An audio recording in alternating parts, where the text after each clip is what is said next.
Hello everyone, আমি অঙ্কিতা আরেকটা নতুন ভিডিও তোমাদের সাথে শেয়ার করছি।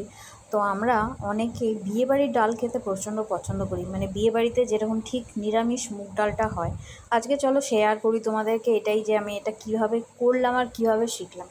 তো সবার আগে ডালটাকে একটুখানি ভেজে নিয়েছিলাম, সেটাকে ঠান্ডা জলে ভিজিয়ে রেখেছিলাম।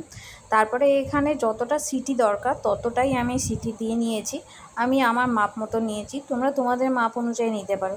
তো আমার এখানে ডালটা সেদ্ধ হয়ে গেছে, আর তার সাথে ভেজ ডালের জন্য কিছু সবজিপাতি নিয়েছিলাম, যেমন গাজর, ক্যাপসিকাম, মটরশুঁটি ছিল না, আর একটু ফুলকপি নিয়েছিলাম। তো গাজরটা আমি ওর মধ্যেই দিয়েছিলাম, আর গাজরটা মোটামুটি একটু ডুমো ডুমো সাইজেরই করেছি। তো এখানে আমার ডাল সেদ্ধ হয়ে গেছে, আর কড়াইয়ে আমি তেল দিয়ে নিয়েছি।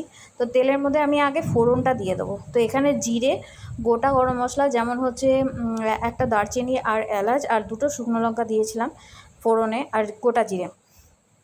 এর মধ্যে এবার আমি সবজিগুলো একটু ভেজে নেব। সবজি বলতে কি, ক্যাপসিকাম আর ফুলকপিটা আমি ঠিক এরকমভাবেই ভেজে নেব, একটু লালচে লালচে করে, কারণ এর মধ্যেই যাতে কপিটা সেদ্ধ হয়ে যায়, আর যখন ডাল ফুটবে তার মধ্যে কপিটা সেদ্ধ হয়ে যাবে, সেটা কোনো অসুবিধা হয় না। তো আমি এখানে নুন হলুদ দিয়েই আমি এটাকে ভালো করে ভেজে নেব। আমি সেদ্ধ করার সময় অল্প সামান্য খানিকটা আমি নুনটা দিয়েছিলাম। এর মধ্যে অ্যাড করছি একটু জিরে আর ধনে। এবার আমি এখানে দিয়ে দিলাম ডালটা পুরো ভালো করে নাড়বো। আর সেদ্ধ করার সময় আমি একটা তেজপাতা দিয়ে দিয়েছিলাম, যাতে তেজপাতার ফ্লেভারটা এর মধ্যেই চলে আসে। এই যে ডালটা আমরা বিয়েবাড়িতে ঠিক খাই যেরকম, কতটাই টেস্টি লাগে খেতে ওইখানে। আর এখানে আমি এইভাবে একদম অ্যাকুরেটভাবে বানাবো, কারণ এটা আমারই চেনা জানা একজনের কাছ থেকে শেখা ছিল।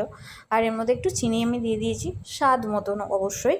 তো ডালটা আমার পুরোটাই মোটামুটি হয়ে গেছে, মোটামুটি না একদম পুরোটাই। আমি গ্যাস অফ করে দিয়েছি। তারপরে অফ করে আমি যেটা দেব সেটা হচ্ছে সামান্য ঘি। সামান্য ঘি, এর মধ্যে সামান্য ঘি আর একটু ভাজা জিরে, আর হচ্ছে সামান্য গরম মশলা, ব্যাস। এটা দিলে পরে আমার এই ডালটা একদম ওই রকম স্বাদেরই হয়ে যাবে। আর এটা যেহেতু পরে থিতিয়ে গেলে একটু মোটা হয়ে যাবে, তো সেই কারণে আমি ঠিক এরকমই থিকনেস রাখবো, পরে এটা সয়ে যাবে। দেখো, এটা ঠিক এই রকমভাবে এসছে। এটা আমি শিখেছিলাম আমারই কাছের একটা লোকের কাছ থেকে। চলো আবার নতুন ভিডিও আনবো খুব শীঘ্রই। টাটা, তোমরা ভালো থেকো।